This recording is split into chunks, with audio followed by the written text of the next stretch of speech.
அமெரிக்காவில் நம்ம ஊர் ஸ்டைலில் கெடா விருந்து சமைச்சிருந்தோங்க. அட்டகாசமான விருந்துங்க. லாஸ்ட் இயரே 2 கெடா பிடிச்சிருந்தோம். இந்த வருஷம் பத்தாது 4 கெடா பிடிச்சே ஆகணும் அப்படின்னு சொல்லிட்டாங்க.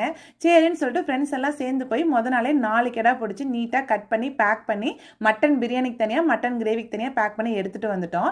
நாங்கள் ஃப்ரெண்ட்ஸ் எல்லாம் சேர்ந்து ஒரு ஃபார்ம் ஹவுஸ் தான் புக் பண்ணியிருந்தோம்.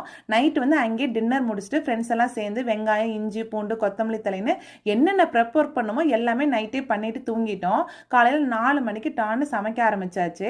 ஆஸ் யூஷுவல் நம்ம ஊரில் அடுப்பு கூட்டி சமைப்பில்லைங்களா, அதே ஸ்டைல் தான். அதுவும் ஃப்ரெண்ட்ஸ் கூட சேர்ந்து சமைச்சோம்னா எங்கிருந்து தான் அந்த சந்தோஷம் வருதுன்னே தெரியாதுங்க.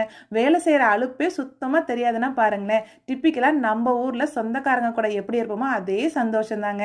அப்புறம் இன்னைக்கு என்ன ஸ்பெஷல்னா mutton biryani, mutton gravy, chicken gravy, வேக வச்ச முட்டை, கேசரி, வெத்தலை லட்டு, வெள்ளை சாதம், ரசம், தயிர்னு சும்மா தூள் கிளப்பிட்டோங்க. உங்களுக்கு கெடா விருந்து பிடிக்குமான்னு கண்டிப்பாக சொல்லுங்க.